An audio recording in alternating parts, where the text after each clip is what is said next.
Choisir l'âge de son investigateur, c'est en fait choisir par quel bout de la vie il commence déjà à s'écrouler avant même de croiser un seul tentacule. Et dans l'appel de Cthulhu, le temps n'apporte pas la sagesse. Le temps apporte les rides, l'arthrose et l'assurance que vous mourrez lentement. Sauf si une créature s'occupe d'accélérer les choses. En clair, plus vous vieillissez, plus vous gagnez en savoir, mais plus vous perdez en muscles, en réflexes et en dignité. C'est un équilibre cruel. Vous comprenez mieux le monde, mais vous êtes trop essoufflé pour courir quand il essaie de vous tuer. Si vous choisissez de jouer un personnage entre 15 et 19 ans, à cet âge-là, vous êtes vif, plein d'énergie, bref, de la chair fraîche. Le problème, c'est que vous n'êtes pas encore complètement formé. Vous devez retirer donc 5 points entre votre force et votre taille. Résultat, soit vous êtes gringalé, soit petit et trapu. Bref, un brouillon de vous-même. Votre éducation perd également 5 points. Logique, à 17 ans, on pense encore que la philo de lycée fait de nous un grand esprit. Mais attention, il y a un gros bonus. La chance. Les inconscients survivent toujours plus longtemps que prévu. Vous relancez vos dés de chance et gardez le meilleur résultat. Et ça explique pourquoi vous tenez un peu plus que les autres. Pas grâce à vos muscles ou à votre cerveau, mais parce que la balle a choisi le type d'à côté. De 20 à 39 ans, c'est censé être l'âge d'or. Pas encore trop de rides, pas encore de pertes physiques, sauf si vous fumez, buvez et enquêtez dans des caves humides depuis vos 20 ans. Vous êtes assez jeune pour courir, assez vieux pour savoir que ça ne sert à rien. De toute façon, ça court plus vite que vous. En termes de règles, vous gagnez juste un test d'expérience en éducation. Nous verrons un peu plus tard comment ça fonctionne. En gros, ça représente tout ce que vous avez appris. Les erreurs, la paperasse inutile, en résumé, vous pouvez encore sauter une barrière. Mais vous savez déjà que vous allez vous fouler la cheville en retombant. De 40 à 49 ans, la quarantaine. C'est le moment où votre corps commence à se venger. Vos genoux grincent comme une porte de cave. Vos nuits se raccourcissent. Et monter un escalier devient une aventure. Vous perdez 5 points à répartir entre votre force, votre constitution et votre dextérité. Et en prime, moins 5 points en apparence. Oui, les rides ne font pas de vous un érudit mystérieux, juste un monsieur fatigué. En revanche, vous allez gagner 2 points d'expérience en éducation. Vous êtes plus cultivé, plus affûté pour comprendre les énigmes. Mais il vous faut 10 minutes et un verre d'eau pour reprendre votre souffle après 3 marches. De 50 à 59 ans, passé la cinquantaine, tout s'effondre, les cheveux tombent, les rides s'installent, et les jeunes vous appellent monsieur, avec un petit sourire de pitié. Vous perdez 10 points à répartir entre votre force, votre constitution et votre dextérité, et également moins 10 points en apparence. Votre chance d'antan, terminée. Vous ressemblez à un détective oublié sur son bureau, et laissé sécher au soleil. Mais la consolation, c'est que vous allez pouvoir faire 3 tests d'expérience en éducation. Vous êtes plus cultivé, plus sage, mais courir ou vous battre n'est plus vraiment une option. Vous devenez plus malin, pile au moment où votre corps décide de vous lâcher.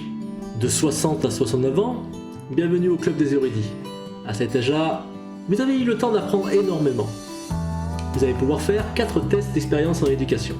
Vous allez perdre 20 points à répartir toujours entre votre force, votre constitution et votre dextérité. Et vous allez devoir également enlever 15 points de votre apparence. Vous avez l'air d'un vieux professeur respectable, ou d'un cadavre déjà prêt pour la mise en bière. De 70 à 79 ans, là vous êtes une anomalie vivante. Vous allez perdre 40 points à répartir entre votre force, votre constitution et votre dextérité. Et également, vous allez devoir retirer 20 points de votre apparence. Mais vous allez pouvoir lancer 4 jets d'expérience en éducation. De 80 à 89 ans, si vous jouez un investigateur de cet âge-là, félicitations, vous êtes devenu une blague pour votre gardien. Vous perdez 80 points entre votre force, votre constitution et votre dextérité, et vous allez également devoir retirer moins 25 points de votre apparence. En revanche, vous gagnez toujours 4 tests d'expérience en éducation. Résultat, vous êtes un monument de savoir, mais une simple marche rapide peut vous achever plus sûrement qu'à Chogotte. Concrètement, comment ça fonctionne un test d'expérience en éducation? C'est très simple. Vous prenez votre valeur d'éducation. Par exemple, notre détective a 70. Vous lancez donc un dé 100, et si vous obtenez un résultat strictement supérieur, pas égal, mais strictement supérieur, vous pouvez progresser. Vous lancez alors par la suite un dé 10, et vous ajoutez simplement le résultat à votre éducation.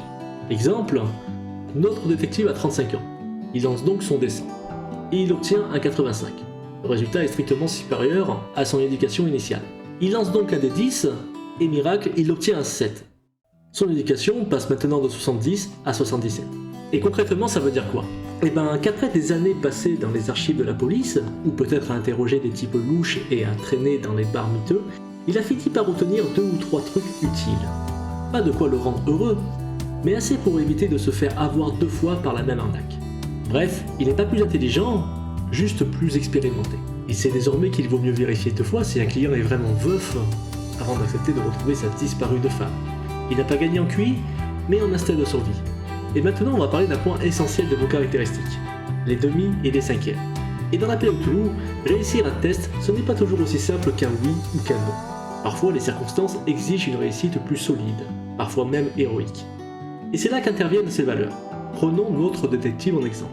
Il a une force de 55 et une constitution de 60, comme vu plus tôt. Le demi, donc forcément, c'est la moitié de cette valeur, arrondi à l'inférieur. En gros, même en calculant si vous tombez sur 22,5, ça devient 22. Et oui, Yog-Sothoth ne rend pas la monnaie.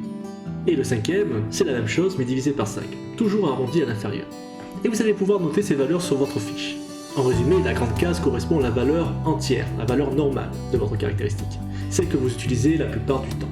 La petite case du milieu représente du coup le demi de cette valeur entière et la petite case du bas représente le cinquième. En gros, à quoi ça sert? Et bien quand on vous demande un test de caractéristiques, par défaut, on parle souvent de valeurs entières, c'est-à-dire on vous demande de faire une réussite ordinaire. Mais parfois, le gardien complique les choses. Effectivement, si la situation est difficile, vous devrez sans doute réussir une réussite majeure. Et si elle est vraiment désespérée, il vous faudra sans doute réussir une réussite extrême. En résumé, une réussite ordinaire veut dire que la vie est injuste et dangereuse. Une réussite majeure, la vie est méchante. Et une réussite extrême, la vie veut carrément votre peau. En gros, si on prend pour exemple notre détective, qui a une force de 55, son demi sera donc de 27 et son cinquième de 11. Et pareil pour sa constitution qui est de 60, son demi sera de 30 et son cinquième de 12. Et qu'est-ce que ça donne en jeu? Imaginez votre investigateur qui tente d'enfoncer une porte. Dans des conditions normales, on vous demandera probablement une réussite ordinaire. Par contre, s'il tente de défoncer une porte blessée et trempée sous la pluie, ça sera probablement une réussite majeure. Et si en plus de cela une créature vous poursuit, ça sera sûrement une réussite extrême. Autre exemple, par exemple résister au gaz, dans une situation classique, demandera une réussite ordinaire pour le test de constitution. Par contre, si cette exposition devient prolongée et vos poumons commencent à brûler, là ça sera sûrement une réussite majeure. Et si en plus un tentacule vous maintient dans le gaz, ça sera sûrement une réussite extrême.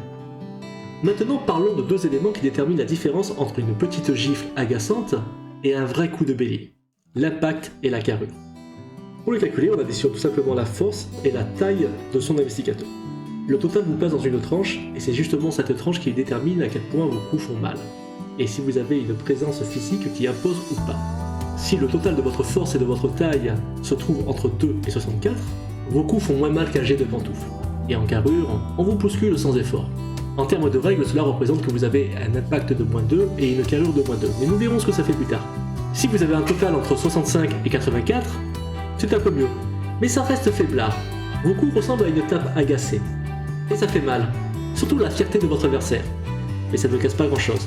Et côté carrure, un coup de vent peut encore vous mettre à terre. En termes de règles, vous avez -1 à l'impact et à la carrure. Si vous avez un total de 85 et 124, vous êtes dans la moyenne. Un coup correct, ni ridicule, ni effrayant. Et physiquement, vous ne dominez pas la pièce, mais vous ne disparaissez pas non plus dans la masse. Aucune modification pour votre impact et votre carrure. Si vous avez un total entre 125 et 164, là ça commence à causer. Votre point n'est plus seulement un point.